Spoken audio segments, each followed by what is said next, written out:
I'm Jamie Smith. I'm a candidate for Garff constituency at the House of Keys election. The time is right for me, age-wise, career-wise, family-wise, and I think I can bring balance. I've got a private sector background in IT, but I work a lot with business people, do a lot of analysis, and so I think I can use a lot of those skills and experience to bear to help with the issues we have coming ahead of us. Well, you are at the moment a commissioner, of course, and you were chair of the commissioners during the all-important plans for the sewage, and they were out, they failed. What is your preferred option there? Realistically, it would be great to return to the Iris system, pumping to Mary Vague. That ticks every box as far as future-proofing and environmental.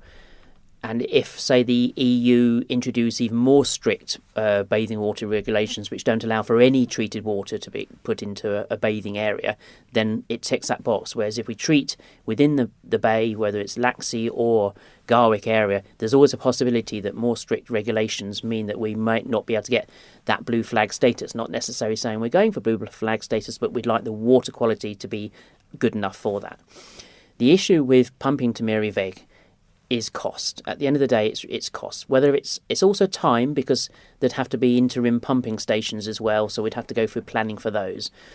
But the issue is partly cost and partly that Tynwald did say, "Thou shalt have regional sewage treatment works." So I do feel for Manx Utilities when they're working with us on this forum that we have, because they've been told by Tynwald, no, you've got to go for a regional sewage one. So we're still trying to work with Manx Utilities to say, okay, what is the best solution realistically, including working with Treasury?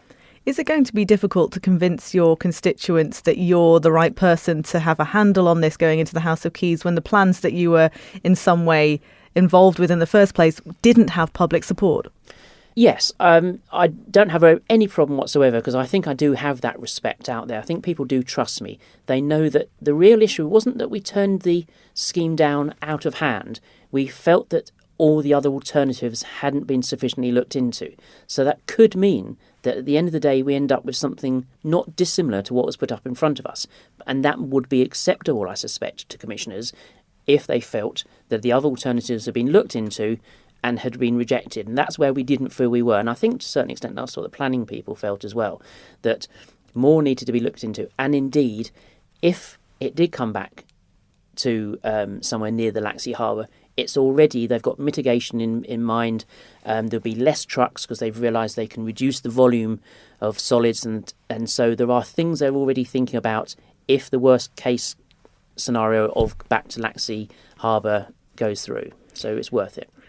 In your local authority career so far, of course, this has been one of the key issues. Is this the biggest issue for you going into a general election, or is it going to be difficult to convince people otherwise that there are other issues that are equally as important? Oh, there's definitely other issues. For a start, I mean, this constituency is part of Onchan, the Howstrake area, Lonnan, Laxey and Mackord, and it's only really the Lonnan and Laxey sewage issues which those people are most concerned with.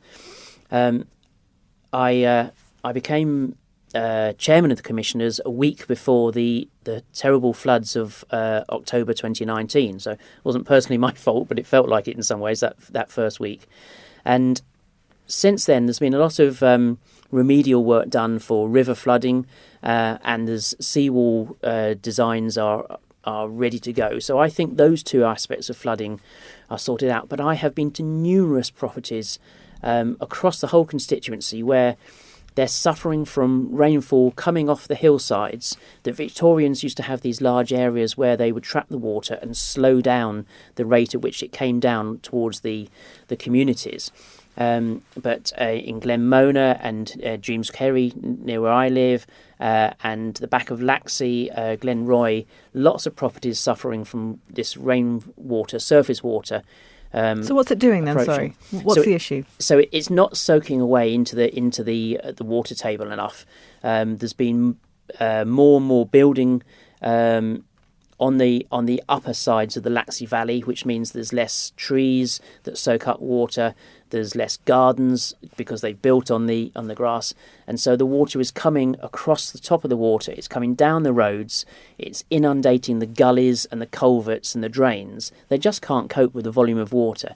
So we need to have some sort of, and Manx Utilities are looking into, or the flood protection team are looking into, trying to trap the water at a higher level and slow down the rate at which it comes down to the community, because that's the pinch point, for example, in the Laxey Valley will be down near the bridge by the Shore Hotel. If it all comes down within an hour of the rainfall from the whole of the catchment area, you're going to inundate that part of the river. But if you can slow it down on the hillsides, then the whole problem is receded. So how would you do that differently then? Because as you just said, Manx Utilities is already looking at this. They are, and they're doing a great job. It's just a question of they need support, they need funding, really, to be honest. So how much? I haven't done the analysis on that side of it. So that was exactly what I would love to. If I had time, I would be talking more to Treasury. So I'm only turning up to flood prevention meetings about every 2 or 3 months, and obviously I'd like to get more and more involved in that sort of thing. You've mentioned that preserving the unique communities in Onken, Lonnon and Mackhold is a priority for you. What do you mean by that, and how do you intend to preserve the communities any better than your competition? So I'm a little concerned that the way the island is going is the focus is on Douglas and Ramsey and Peel and the bigger towns in the south, and that what's being lost is these smaller communities between these main towns, commuting from one to another, but there's not really being felt about the places in between. And our schools are certainly suffering. So Doon School is in Glenmona, lovely school. My kids went there a good few years ago now. It's now winning awards, but it's struggling on the numbers. And it's grown over the years by some 3-4-fold? No, in size, but not in. It's probably about 40 or 50. It has than its population of students at its height 5 or 6 years ago, and that was partly because the catchment areas were about to be enforced through legislation, which in my opinion is completely the wrong way that legislation should work. You shouldn't be forcing something which may well be a good idea to have as guidance, but there should always be that latitude, that flexibility for departments and for headmasters and things like that to be able to say, look, okay, there's a child who's in Ramsey, but for whatever reason perhaps he would be a bit overawed by the size of a large school in Ramsey, and he would do really well in a smaller rural school. You should be allowed to have that flexibility, not constrained by law. But children from Ramsey can go to Doon School. Well, that was imminently, before Dr. Allinson stepped in, that was going to not happen. They weren't going to be allowed to. So what would you want to bring in now? So that sort of thing where we need to maintain the communities. So we're losing rural pubs. The schools are in threat, but fortunately the catchment area relaxation is a good thing, and that's a tick box there. But we need to do more things to preserve local pubs and local shops and things like that, because they are part of the community, and that's what we're going to lose if we're not careful. And I think that's what visitors and returning students and things love, is as well as the facilities that the towns have, the shops and the sports halls and things like that. We still need those communities, and that's what keeps it alive. So how are you going to do that? You've mentioned Doon. That's a key example, really, isn't it? The Glenmona pub restaurant's gone. There's no shop there anymore. So how would you I think it's one of those things where there's no single magic fix, otherwise someone would have probably come up with that. It's a question of looking at everything and moving it forward 1% better here and there. So you need to have sort of 1% better education and healthcare and facilities, broadband and things like that. You need to be helping the older people perhaps move into a smaller property near where they live now. They can then, if they can downsize but still have their friends close by, then those larger family houses are then freed up for families to move into.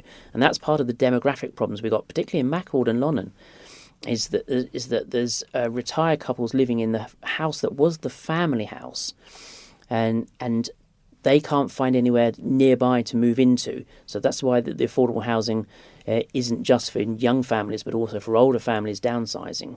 And then we can have more families moving into the area, which maintains the community and rolls on and brings in the next generation of school kids, and then adults who go into the pub and using the shops and things like that. So it's a question of moving forward on several areas. So it's a broad question, but you've already touched quite a lot on it. How would you tackle this affordable housing crisis, many have called it?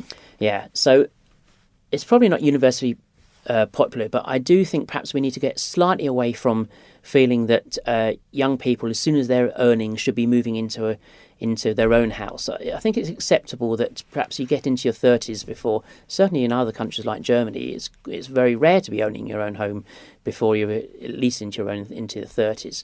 So an element of rental is more than acceptable in the early days, in my opinion. And then I think we just need to encourage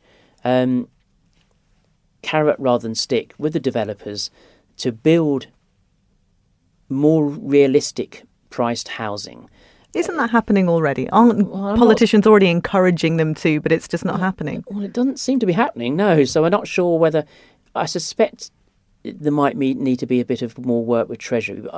I admit I don't know exactly what the fix is for it, but it's not working. We're certainly not getting... We're getting some amazing planning applications coming in Laxey and Mackord for some amazing properties, but they'd be costing probably 800,000 to $1 million. What we're not seeing is a little group of 3 or 4 little sort of starter homes.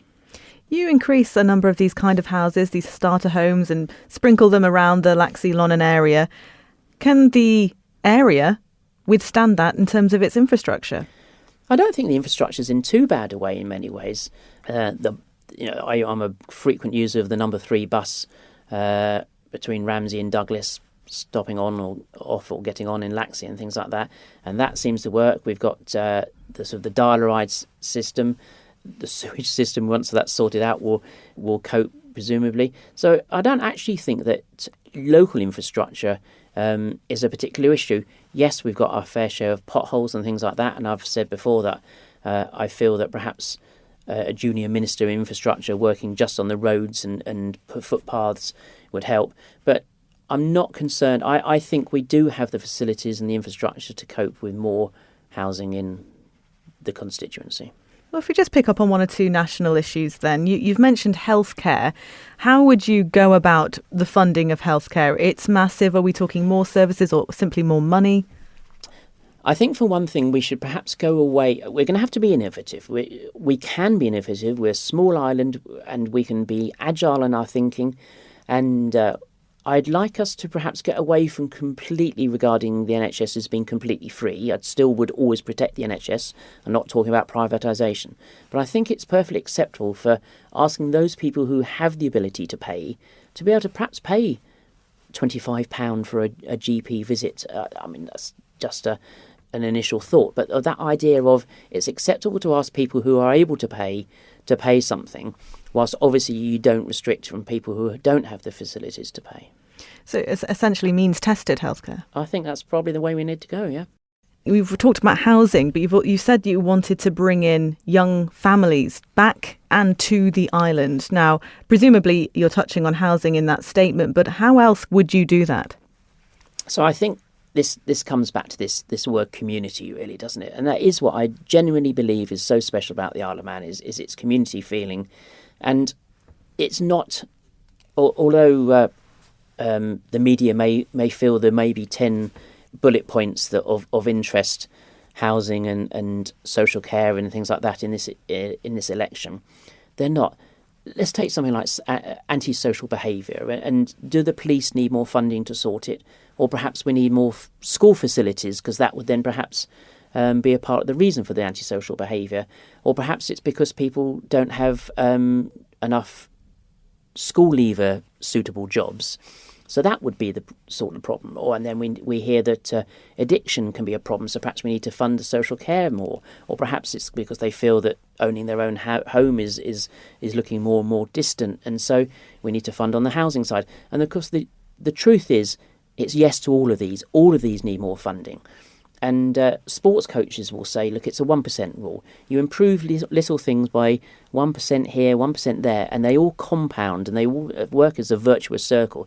And if you get all of those things just improving a little bit, no great wonder fix, but just generally improving our quality of life generally, and that's the way that you improve your community, and that's the way that you're then going to encourage students to return. I'm fully in favour of them going out and getting jobs in the UK or even further afield, seeing the wider world, and then perhaps coming back when they want to start a family, going back to what was so brilliant about their upbringing, and not just Manx students, just generally bringing families over, making the whole place so attractive through this work community. A lot of people would say that the quality of life here is extremely high and there are good opportunities, as you say, to raise a family. So what would need to be better? I mean, a lot of people would say they wouldn't come back to the Isle of Man because there are simply more opportunities elsewhere. So how can you tackle something on that size? There do seem to be opportunities in the areas that traditionally accountancy and IT and things like that, we're crying out for those skills. There are other areas, perhaps in the more creative arts and engineering and things like that there are less opportunities. And so we need to somehow try and broaden the spread of jobs that are available over here. I know that the digital agency are working with people on the blockchain area and things like that, so that they're working towards new areas, but we need to just keep pushing on at that. And as I said, it's just a small little incremental improvements everywhere that will make people feel, yes, that's a place to bring my business. And if they bring their business, then that will increase jobs, and then if there's more jobs, then that will improve the likelihood of bringing people over here. And at the end of the day, that's what we need. We need taxpayers coming over here, and they come over with their families who are creating the next generation of taxpayers, and that's how we maintain this, as you said, what is an absolutely special place to live. We haven't yet touched on climate change, so how far would you go to tackle climate change? So, yes, I'm all for getting to a zero carbon emissions position. I'm probably not in favour of sprinting there. I think we need to be a little bit cautious. It's the good thing, and again, coming back to this thing about we're a small country, we have a seat on the world stage, but we have the ability to think innovatively and to be agile, and so I'd be very much in favour of considering wind farms offshore and onshore. We've got obvious tidal and wave power there that's just waiting to be utilised. But my note of caution is that before COVID, 2 years ago, the commissioners were struggling with, whenever we had to deal with a department, something wasn't happening, would ring up and they'd say, oh, really sorry, we're really under-resourced. A third of our team were working on climate change. And it felt for those 6 months before COVID completely took over that we were crippling some of government because it was almost like a knee-jerk reaction to climate change. And we need to be a bit more sensible and just look at what is happening elsewhere around the world. We don't need to break new ground. We can let them see what works and then we'll follow.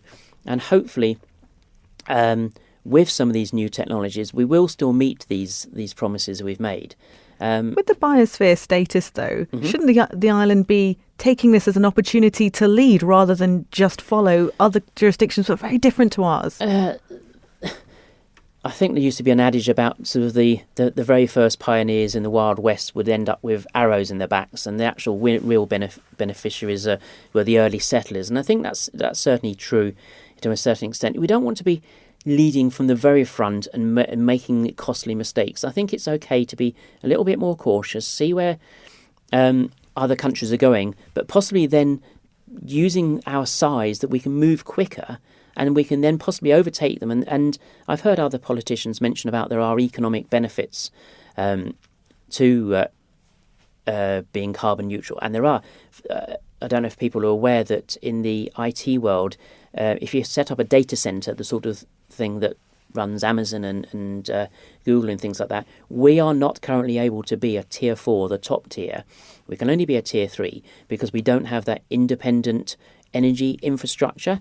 And so there are things like that if we could say we can stand up on our own with our wind power, for example, then that would enable another level of IT data centres and things on the island. So there are definite economic good reasons to be near the front, but possibly not leading from the very front. Why should people vote for you?